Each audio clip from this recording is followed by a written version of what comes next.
स्वागत है आप सभी का संगम आईएएस में।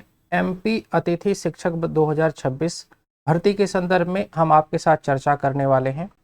यदि हम बात करें तो ऑनलाइन आवेदन जो आप लोगों का प्रारंभ होगा वह आवेदन आप लोगों का 2 मई से प्रारंभ होगा। यहाँ पे आप देख रहे होंगे आवेदन या रजिस्ट्रेशन जो आपका जो प्रारंभ होगा वह 2 मई से प्रारंभ होगा।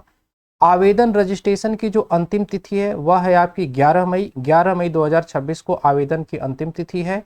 और जो आवेदन जो प्राप्त होंगे, आवेदन प्राप्त होने के बाद दस्तावेजों का जो सत्यापन होगा वह 4 मई 2026 से प्रारंभ होकर 11 मई 2026 तक आपका चलेगा। यानी आवेदन की जो आखिरी तिथि है वह है आपकी 11 मई 2026।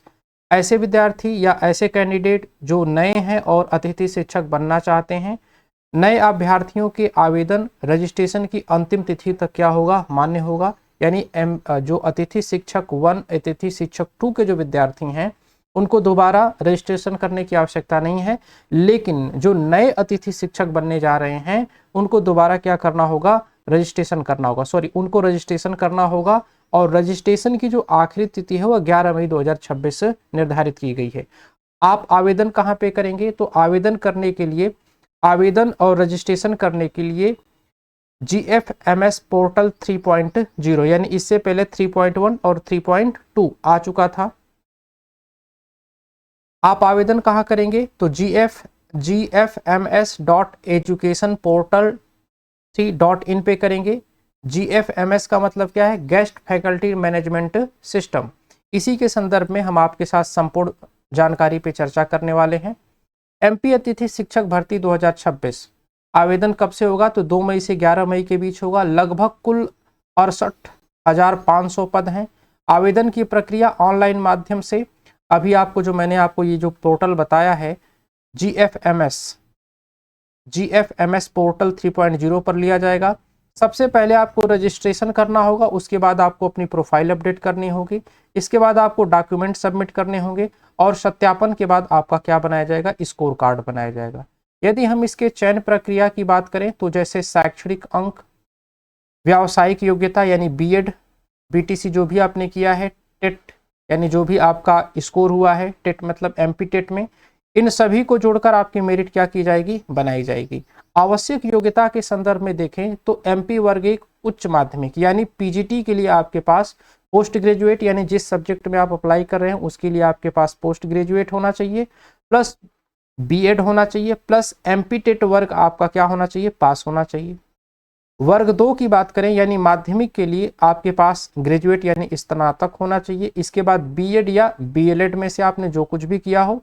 इसके बाद एमपी टेट वर्ग 2 आपका क्या होना चाहिए, पास होना चाहिए। यानी यहाँ पे उच्च माध्यमिक के लिए एमपी टेट वर्ग 1 पास होना चाहिए और माध्यमिक के लिए एमपी टेट वर्ग 2 पास होना चाहिए। वर्ग 3 की बात किया जाए तो क्या 12वीं और स्नातक, डीएलएड या बीटीसी, और यहाँ पे एमपी टेट वर्ग 3 आप पास होने चाहिए। आप जब ये फॉर्म अप्लाई करेंगे अतिथि शिक्षक के लिए तो आपके पास कौन कौन से डॉक्यूमेंट होने चाहिए, तो 10वीं का डॉक्यूमेंट, 12वीं की मार्कशीट यानी 10वीं की मार्कशीट, 12वीं की मार्कशीट, स्नातक मार्कशीट यानी जिस स्तर के आप अप्लाई करें। जैसे यदि आप उच्च माध्यमिक की कर रहे हैं, उच्च माध्यमिक, तो आपको पोस्ट ग्रेजुएट तक की मार्कशीट अपलोड करनी होगी। माध्यमिक की कर रहे हैं तो माध्यमिक की जो योग्यता है वहां तक के सारे डॉक्यूमेंट आपको अपलोड करने होंगे। साथ में बीएड या डीएलएड का प्रमाण पत्र भी आपको अपलोड करना होगा। एमपी टेट का प्रमाण पत्र भी आपको, आपका आधार, आपका जाति, आपका निवास प्रमाण पत्र, पासपोर्ट साइज फोटो और आधार नंबर से लिंक मोबाइल नंबर आपको जमा करना होगा और आपका ईमेल। यदि हम बात करें तो महत्वपूर्ण दस्तावेज, बिना दस्तावेज सत्यापन के चयन नहीं होगा। जब आप आवेदन करेंगे, आवेदन करने के बाद आपके दस्तावेजों की पूरी तरीके से सत्यापन किया जाएगा। इसके बाद ही आपका क्या होगा, आवेदन की प्रक्रिया पूर्ण मानी जाएगी। कह रहे हैं कि पुराने उम्मीदवारों को अपनी प्रोफाइल अपडेट करना होगा। यानी जैसे मैंने आपको बताया ना कि जो आपका ये जो आप पोर्टल जो देख रहे हैं GFMS पोर्टल 3.0, इससे पहले 1.0 2.0 आ चुका है। तो जिन विद्यार्थियों ने उन पर अपना रजिस्ट्रेशन किया था वे अपनी प्रोफाइल को क्या कर लेंगे, अपडेट कर लेंगे। यानी पुराने विद्यार्थियों की बात है या पुराने कैंडिडेट की बात है। और जो नए उम्मीदवार हैं उनको दोबारा क्या करना होगा, रजिस्ट्रेशन करना होगा। और रजिस्ट्रेशन करने के बाद सभी डॉक्यूमेंट आपको क्या करने होंगे, सबमिट करने होंगे।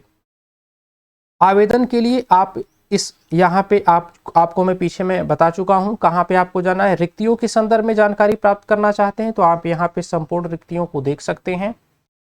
एमपी अतिथि शिक्षक की भूमिका क्या है, यानी सशक्त मध्य प्रदेश बनाने में इनका बहुत महत्वपूर्ण योगदान रहा है। महत्वपूर्ण भूमिका की बात करें तो ऐसे विद्यालय जहाँ पे शिक्षकों की कमी थी, दूर दराज के जो क्षेत्र थे जहाँ पे शिक्षकों की कमी थी, वहाँ पे अतिथि शिक्षकों ने गेस्ट फैकल्टी के रूप में कार्य किया और मध्य प्रदेश सरकार ने इनके साथ एक तरह से इनका जो मानदेय है वो दोगुना भी कर दिया है। इनको जो मानदेय जो प्राप्त हो रहा था, इनको जो मानदेय मिल रहा था,